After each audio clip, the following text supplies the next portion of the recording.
ہم نے اپنا ایک ویڈیو جاری کیا تھا کہ منافقت معاویہ پر کوئی بھی مناظرہ کر سکتا ہے جو معاویہ کا شیعہ ہے۔ ابھی تک کسی نے ہمارا چیلنج قبول نہیں کیا، لوگوں کی فرمائش پر کہ آپ دلائل پیش کریں، تو بغیر مناظرے کے ہی ہم اپنے دلائل پیش کر رہے ہیں منافقت معاویہ پر، اور جو معاویہ کے شیعہ ہیں وہ ہمارے برعکس دلائل پیش کریں اور اس کے بعد اپنے دلائل پیش کریں۔ تو اسی کی مناسبت سے میرا یہ بیان جاری ہے۔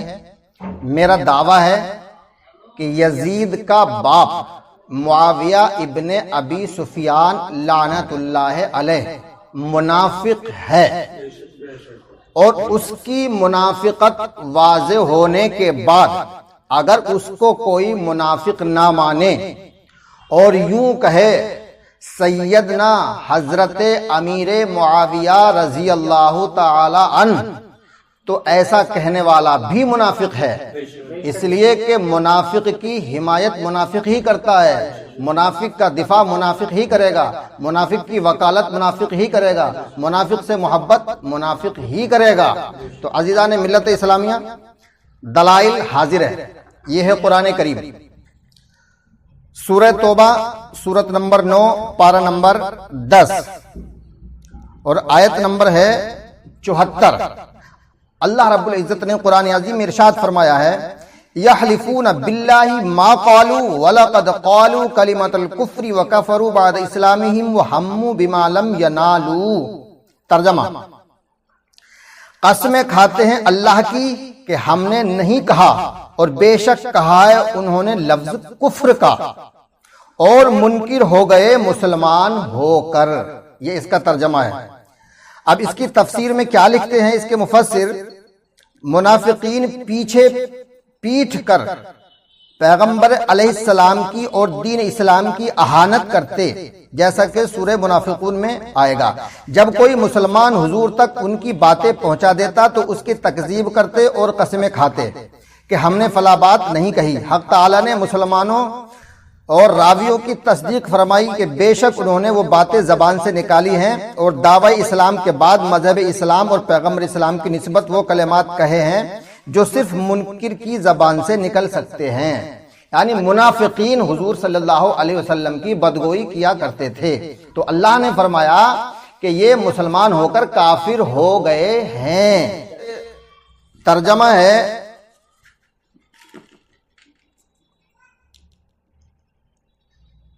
شیخ الہند حضرت مولانا محمود الحسن صاحب، تفسیر شیخ الاسلام حضرت مولانا شبیر احمد صاحب عثمانی، اور یہ سعودی عربیہ کا چھپا ہوا ہے۔ قرآن کریم سعودی عربیہ کا ہے، جو پوری دنیا کا مرکز اور سینٹر ہے۔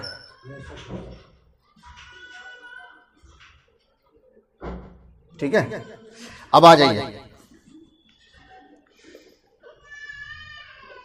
معاویہ نے شیعہ کو بالعموم اور بریلویوں کو بالخصوص، کیونکہ میں پہلے بریلوی تھا اور اتنا کٹر، سخت، پکا والا ضدی بریلوی تھا کہ تقریباً 8 یا 9 مسجدیں میں نے دیوبندیوں سے مناظرہ کر کے، جھگڑے کر کے بریلویوں کو دی ہیں، اور آج بھی ان میں صلات بھی ہوتی ہے اور سلام بھی ہوتا ہے۔ اتنا سخت کٹر بریلوی تھا میں۔ اب اللہ نے مجھے توفیق دی حق تلاش کرنے کی، تو حق تلاش کرتے میں یہاں تک پہنچ گیا کہ اللہ تبارک و تعالیٰ نے مجھے پنجتن پاک کی محبت سے سرفراز فرما دیا۔ اب جتنا کٹر بریلوی تھا اتنا ہی کٹر میں حق سنی مولائی ہوں۔ کوئی مجھے شیعہ نہ سمجھے، کوئی رافضی نہ کہے، ہاں میں کٹر والا بریلوی تھا۔ اب جتنا کٹر بریلوی تھا اتنا ہی سخت میں حق سنی مولائی ہوں۔ ہاں، کیونکہ بریلویت مجھ سے اس لیے پریشان ہے کہ یہ ہمارے اندر تھا، ہم میں سے گیا ہے، ہماری حقیقت کا سب کچھ پتا ہے اس کو۔ تو یہ ترجمہ ہے مفتی احمد رضا خان کا، مفتی احمد رضا خان بریلوی۔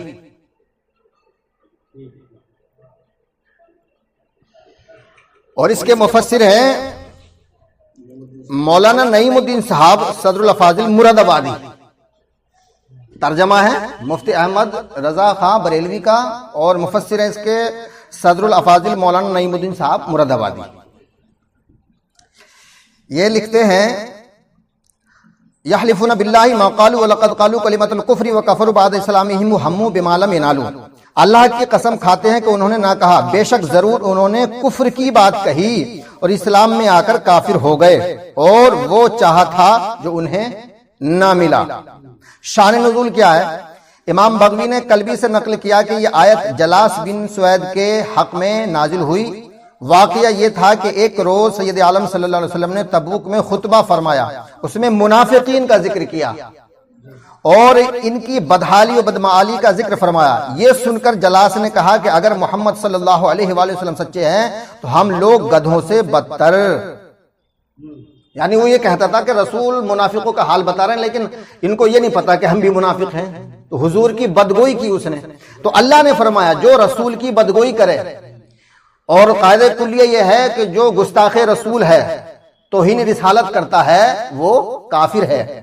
یہ اللہ کا کلام ہے، اللہ نے کہہ دیا وَلَقَدْ قَالُوا كَلِمَةُ الْكُفْرِ وَكَفْرُوا بَعْدَ إِسْلَامِهِمْ، کہ بے شک ضرور انہوں نے کفر کی بات کہی اور اسلام میں آ کر کافر ہو گئے۔ تو یہاں سے جو نتیجہ نکالنا ہے، مجھے صرف اتنا سا نتیجہ نکالنا ہے کہ جو رسول کی شان میں گستاخیاں کرے وہ کافر ہوتا ہے۔ اس کے علاوہ بہت ساری آیات اور بہت ساری احادیث کریمہ ہیں، لیکن میں نے اپنا موضوع سخن اسی آیت کو بنایا ہے۔ اب آگے آئیے گا، یہ پارہ نمبر 22، سورت نمبر ہے 33، سورہ احزاب، اور آیت نمبر ہے 56، 57، 58۔ اللہ نے ارشاد فرمایا بے شک جو ایذا دیتے ہیں اللہ اور اس کے رسول کو، ان پر اللہ کی لعنت ہے دنیا اور آخرت میں، اور اللہ نے ان کے لیے ذلت کا عذاب تیار کر رکھا ہے۔ اور جو ایمان والے مرد اور عورتوں کو بے کیے ستاتے ہیں، انہوں نے بہتان اور کھلا گناہ اپنے سر لیا۔ اب اس کی تفسیر میں مولانا نعیم الدین صاحب مراد آبادی کیا فرما رہے ہیں؟ یہ ہے شان نزول، یہ دیکھیے گا، شان نزول۔ اب اس آیت کی تفسیر میں کیا فرما رہے ہیں؟ شان نزول، یہ آیت ان منافقین کے حق میں نازل ہوئی جو حضرت علی مرتضی رضی اللہ تعالی عنہ کو ایذا دیتے تھے اور ان کے حق میں بدگوئی کرتے تھے۔ ٹھیک ہے، دوبارہ پڑھ دیتا ہوں تاکہ سمجھنے میں پریشانی نہ ہو، آسانی ہو۔ شان نزول، یہ آیت ان منافقین کے حق میں نازل ہوئی جو حضرت علی مرتضی رضی اللہ تعالیٰ عنہ کو ایذا دیتے تھے اور ان کے حق میں بدگوئی کرتے تھے۔ تو پتہ یہ چلا کہ جو حضرت مولا کائنات علی علیہ السلام کی بدگوئی کرے، ان کو گالیاں بکے، ان کو برا کہے، ان پر لعن طعن کہے، وہ منافق ہے۔ بریلوی مفتیوں ذرا کان کھول کے سنو اور آنکھ کھول کے دیکھو، یہ مولانا نعیم الدین صاحب مراد آبادی کیا کہہ رہے ہیں۔ یہ میرے گھر کی کتاب نہیں ہے، یہ ساری وہ کتابیں ہیں پرانی جب میں دیوبندیوں سے مناظرہ کرتا تھا، آج میں بریلیوں سے مناظرہ کر رہا ہوں۔ یہ میں نے دیوبندیوں سے مناظرہ کرنے کے لیے کتابیں خریدی ساری۔ تو مولانا نعیم الدین صاحب نے کلیئر کر دیا کہ جو علی کی شان میں گستاخی کرے وہ منافق ہے۔ اب ہمیں یہ دیکھنا ہے کہ علی کی شان میں گستاخی کس نے کی؟ جس نے مولا علی کی شان میں گستاخی کی وہ منافق ہے۔ ٹھیک ہے، آ جائیے صاحب، مسلم شریف ترمذی نکالیے گا۔ یہ ہے جامع ترمذی شریف، اور جلد نمبر ہے صاحب اس کا 2۔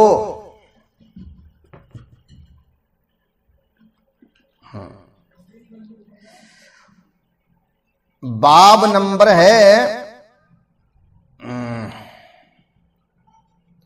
557، حدیث نمبر ہے 1658۔ قال امر معاویہ بن ابی سفیان سعدا فقال ما منعك ان تسب ابا تراب۔ یہ میں نے عربی متن پڑھا ہے، ترجمہ پڑھ دیتا ہوں۔ سعد بن ابی وقاص رضی اللہ عنہ سے روایت ہے کہ حضرت معاویہ بن ابو سفیان نے انہیں حکم دیا اور پوچھا کہ تم حضرت علی مرتضی رضی اللہ عنہ کو برا بھلا نہیں کہتے، اس کی کیا وجہ ہے؟ انہوں نے فرمایا مجھے رسول اکرم صلی اللہ علیہ وسلم سے 3 باتیں یاد ہیں، اس لیے میں ہرگز ان کو برا بھلا نہیں کہوں گا۔ تو معاویہ حکم دے رہا ہے سعد بن ابی وقاص کو کہ مولا علی کو برا کہو، گالی دو۔ یہ کسی دیوبندی کی یا اہل قرآن اہل حدیث کی، شیعوں کی، رافضیوں کی، نصیریوں کی کتاب نہیں ہے، یہ سیاہ ستہ میں ہے ترمذی۔ یہ کیا کہہ رہے ہیں کہ سعد بن ابی وقاص نے حکم دیا کہ مولا علی کو گالی دو، لیکن انہوں نے منع کر دیا۔ اب یہ تو پتہ لگا کہ معاویہ گالی دینے کا حکم دیتا تھا۔ تو سامعین محترم، یہ حوالہ ہو گیا ایک، یہ ہے مسلم۔ کیا ہے یہ؟ مسلم۔ بڑا دعویٰ کرتے ہیں کہ آؤ مناظرہ کر لو، مسلم کی حدیث اور بخاری کی حدیث۔ یہ جلد نمبر ہے سوم، جلد نمبر 3۔ ہاں،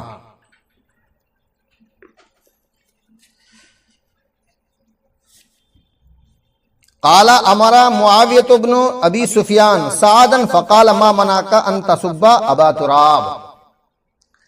ترجمہ، سعد بن ابی وقاص سے روایت ہے معاویہ بن ابی سفیان نے سعد کو امیر کیا تو کہا تم کیوں برا نہیں کہتے ابو تراب کو؟ سعد نے کہا میں 3 باتوں کی وجہ سے جو رسول اللہ صلی اللہ علیہ وسلم نے فرمائی حضرت علی کو برا نہیں کہوں گا۔ یہ مسلم میں لکھا ہوا ہے کہ معاویہ نے سعد بن ابی وقاص کو حکم دیا کہ علی کو برا کہو۔ یہ مسلم ہے۔ کتنی ہو گئی صاحب کتابیں؟ 2۔ یہ ہے خصائص علی، حضرت امام نسائی کی، جو سیاہ ستہ کے امام ہیں، جن کی کتابیں سیاہ ستہ میں مانی جاتی ہیں۔ خصائص علی جی۔ قال معاویہ لسعد بن ابی وقاص ما یمنعک ان تسب ابی طالب۔ عامر بن سعد سے روایت ہے کہ معاویہ نے سعد بن ابی وقاص سے کہا کہ تو علی کو برا کیوں نہیں کہتا اور اس کو گالی کیوں نہیں دیتا؟ لفظ گالی ہے اس میں، گالی۔ ہاں، کبھی بعد میں کوئی یہ کہ صاحب تسب کا مطلب گالی نہیں ہوتا، اس میں گالی لکھا ہوا ہے امام نسائی کی کتاب میں، گالی۔ کتابیں کتنی ہو گئی صاحب؟ یہ تو ترمذی بھی سیاہ ستہ میں شامل ہے، مسلم بھی، اور یہ امام نسائی بھی۔ اچھا جی، اب آ جائیے جناب تاریخ کی کتابوں میں۔ یہ ہے طبقات ابن سعد، طبقات ابن سعد، اس کی جلد نمبر ہے 5۔ طبقات ابن سعد کی جلد نمبر 5، صفحہ نمبر ہے 371۔ ایک رسم بد کا خاتمہ۔ لوط بن یحییٰ الغائدی سے مروی ہے کہ بنی امیہ کے تمام والیان حکومت عمر بن عبدالعزیز سے پہلے علی رحمہ اللہ کو گالی دیتے تھے۔ جب عمر والی ہوئے تو وہ اس سے باز رہے۔ تو بنی امیہ کے سب سے پہلے بادشاہ ہیں معاویہ لعنت اللہ علیہ۔ ہاں، تو اس نے شروع کرائی تھی گالیاں اور عمر بن عبدالعزیز نے اس کو رکوا دیا تھا۔ یہ ہے تاریخ کی کتاب۔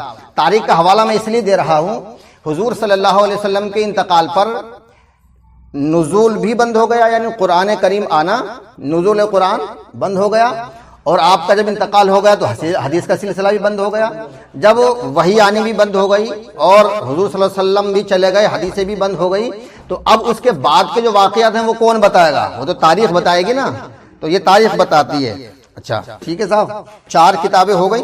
یہ ہے تاریخ طبری، کیا ہے یہ؟ تاریخ طبری، جلد نمبر اس کی بھی 5 ہے، ماشاءاللہ پنجتن پاک کی نسبت سے 5 ہے۔ یہ فرماتے ہیں صفحہ نمبر 113، امیر معاویہ کا حجر اور اصحاب کو پیغام۔ معاویہ کے پیغامی نے ان لوگوں سے کہا جو 6 شخص چھوڑ دیے جائیں، 8 قتل کیے جائیں۔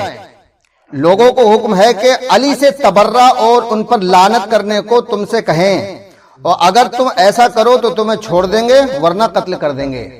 حجر ابن عدی رضی اللہ تعالیٰ عنہ صحابی رسول ہیں، بڑے مرتبے والے ہیں، اور ان کے ساتھ 6 ساتھی اور تھے۔ معاویہ نے کہا کہ اگر تم علی پر لعنت کرو گے تو تمہیں چھوڑ دیا جائے گا، اور اگر علی پر لعنت نہ کی تو تمہیں قتل کر دیا جائے گا۔ تو انہیں قتل کر دیا گیا، لیکن انہوں نے مولا علی پر لعنت نہیں کی۔ تو پتہ یہ چلا کہ معاویہ مولا علی پر لعنت کرتا تھا اور کرواتا بھی تھا۔ یہ صاحب تاریخ الخلفاء، کیا ہے یہ؟ ہاں مصنف ہیں ان کے حضرت علامہ جلال الدین سیوطی رحمت اللہ علیہ، اور ترجمہ ہے ادیب شہیر حضرت شمس بریلوی، شمس بریلوی، ٹھیک ہے، شمس بریلوی۔ انہوں نے اپنے کتاب میں صفحہ نمبر 347 پہ لکھا ہے حضرت علی رضی اللہ عنہ پر سب و شتم موقوف۔ خلفائے بنو امیہ کا دستور تھا کہ وہ اپنے خطبوں میں حضرت علی رضی اللہ تعالی عنہ پر سب و شتم کرتے تھے۔ آپ نے خلافت پر متمکن ہوتے ہی سختی سے اس کی ممانعت کر دی۔ تو پتہ یہ چلا کہ بنی امیہ جو ہے وہ مولا علی پر لعنت کرتے تھے، اور بنو امیہ کا سب سے پہلا بادشاہ ہے معاویہ۔ یہ ہے گواہی صاحب۔ کتنی کتابوں؟ 1 2 3 4 5 6، 2 کتابیں اور ہوں گی۔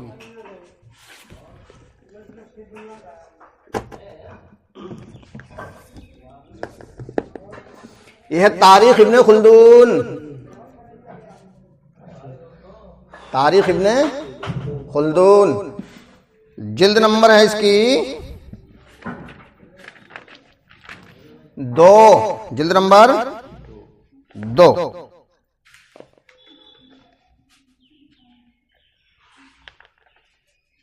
چلیے اس سے نتیجہ نکالنا ہے، اس سے پہلے میں اس کا حوالہ دیتا ہوں۔ یہ ہے خلافت و ملوکیت، ابو الاعلی مودودی، پاکستان کے ہیں سید ابو الاعلی مودودی، یہ اہل سنت ہیں، کوئی ان کو شیعہ یا رافضی نہ سمجھے۔ ہاں صفحہ نمبر ہے اس کا 162، یہ لکھتے ہیں اور ایک نہایت مکروہ بدعت حضرت معاویہ کے عہد میں شروع ہوئی۔ مکروہ بدعت حضرت معاویہ رضی اللہ عنہ کے عہد میں شروع ہوئی کہ وہ خود اور ان کے حکم سے ان کے تمام گورنر خطبوں میں برسر منبر حضرت علی رضی اللہ عنہ پر سب و شتم کی بوچھاڑ کرتے تھے، حتیٰ کہ مسجد نبوی میں منبر رسول پر عین روضہ نبوی کے سامنے حضور کے محبوب ترین عزیز کو گالیاں دی جاتی تھیں، اور حضرت علی کی اولاد ان کے قریب ترین رشتہ دار اپنے کانوں سے یہ گالیاں سنتے تھے۔ یہ کیا ہے صاحب؟ خلافت و ملوکیات۔ اس میں بھی لکھا ہے کہ معاویہ خود بھی مولا علی کو گالی دیتا تھا، اور اپنے جو ماتحت ہیں امال ان سے بھی گالیاں دلواتا تھا۔ ٹھیک ہے، یہ ہے تاریخ ابن خلدون جلد نمبر 2 صفحہ نمبر 606۔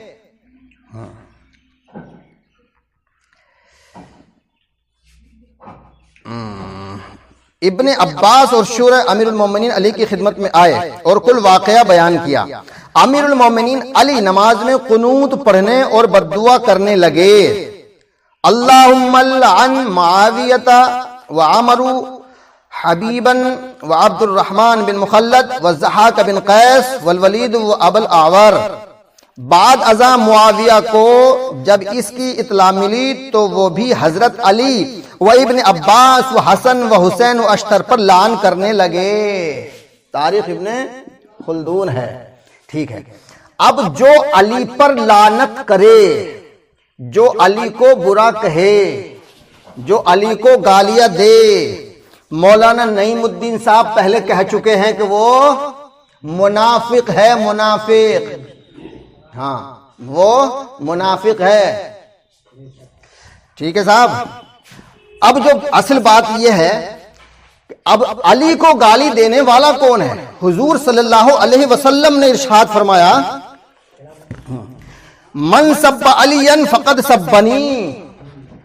یہ کتاب ہے خصائص علی، ہاں صفحہ نمبر ہے اس کا 103، حدیث نمبر ہے 91۔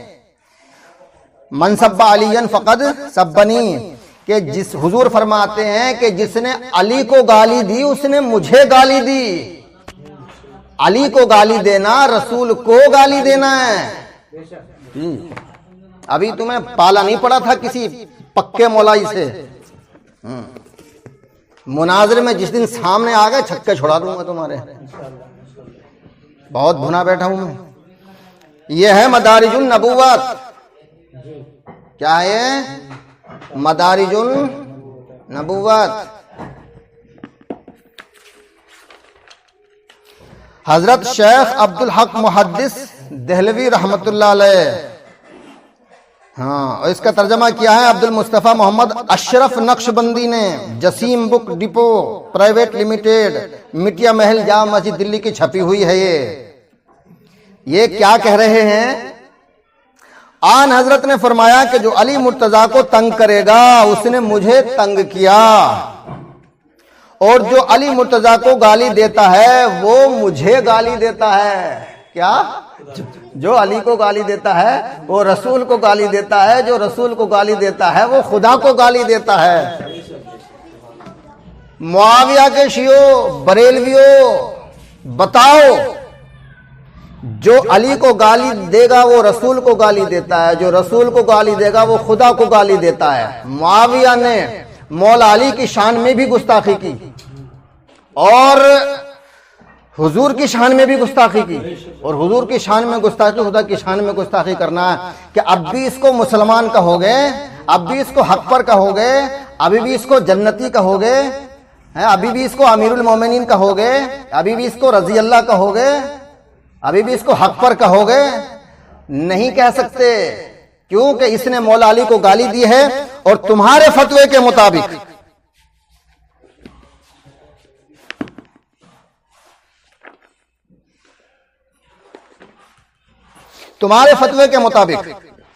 مولانا نعیم الدین صاحب نے کہہ دیا، پہلے ہی کہہ دیا ہے کہ یہ آیت ان منافقین کے حق میں نازل ہوئی ہے جو علی مرتضیٰ کو گالیاں دیتے تھے۔ تو اب مولانا نعیم الدین صاحب نے فتویٰ لگا دیا کہ جو علی کی شان میں گستاخی کرے وہ منافق ہے، اور گستاخی کری معاویہ نے۔ تو اب مولانا نعیم الدین صاحب کے فتوے کے مطابق معاویہ منافق ہوا۔ اب اگر معاویہ کو رضی اللہ کہتے ہو تو مولانا نعیم الدین صاحب کو کیا کہو گے؟ اور اگر مولانا نعیم الدین صاحب کو صحیح کہتے ہو تو معاویہ کو منافق کہنا پڑے گا۔ ہاں کرو گے تب بھی پھنسو گے، نہ کرو گے تب بھی پھنسو گے، چھوڑوں گا نہیں۔ اب یہ دیکھیے اس میں ایک بڑا واضح نقطہ ہے، یعنی مولا کائنات حضرت علی علیہ السلام معاویہ پر لعنت کرتے تھے، تو اب علی جس پر لعنت کرے وہ حق پر نہیں ہوتا، وہ جنتی نہیں ہوتا، وہ مومن نہیں ہوتا علی جس پر لعنت کرے جی۔ تو پتہ یہ چلا کہ علی کا لعنت کرنا اس بات کی دلیل ہے کہ وہ حق پر نہیں تھا، وہ منافق تھا۔ مولا علی کسی جنتی پر، مولا علی کسی مومن پر لعنت نہیں کر سکتے۔ چلیے مولا علی نے تو معاویہ پر لعنت کی تو پتہ چل گیا کہ معاویہ حق پر نہیں تھا۔ لوگ یہ کہتے ہیں نا کہ بتاؤ علی نے، بتاؤ کہاں برا کہا، علی نے تو لعنت بھیجی ہے، اس میں تاریخ ابن خلدون ہے یہ۔ اچھا آگے کیا فرماتے ہیں، اس کے بعد معاویہ بھی حضرت علی و ابن عباس، حسن حسین، اشتر پر لعن کرنے لگے۔ تو جو علی پر لعنت کرے وہ منافق ہے۔ منافق اس لیے ہے کہ وہ کلمہ پڑھتا تھا، نماز پڑھتا تھا، روزہ رکھتا تھا، حج کرتا تھا، زکوٰۃ دیتا تھا، جہاد کرتا تھا، سب کچھ کرتا تھا، لیکن اس کے بعد بھی وہ منافق تھا۔ جو علی جس پر لعنت کرے وہ مومن نہیں ہو سکتا، اور معاویہ اگر کسی پر مولا علی پر لعنت کرے تو مولا علی پر لعنت کرنے کی وجہ سے وہ منافق ہو جائے گا۔ معاویہ لعنت سے بچ نہیں سکتا، اس لیے ہم اس کو منافق بھی کہتے ہیں، لعنت اللہ علیہ بھی کہتے ہیں۔ سمجھ رہے ہیں صاحب؟ کوئی حیدر سا نہیں در، سوچنے کی بات ہے، کوئی حیدر سا نہیں در، سوچنے کی بات ہے، آیت اتری ہو جس گھر، سوچنے کی بات ہے۔ ایک ابو طالب کا خون ہے، ایک امیہ کا لہو، ایک ابو طالب کا خون ہے، ایک امیہ کا لہو، ہو نہیں سکتے برابر، سوچنے کی بات ہے۔ فقط والسلام۔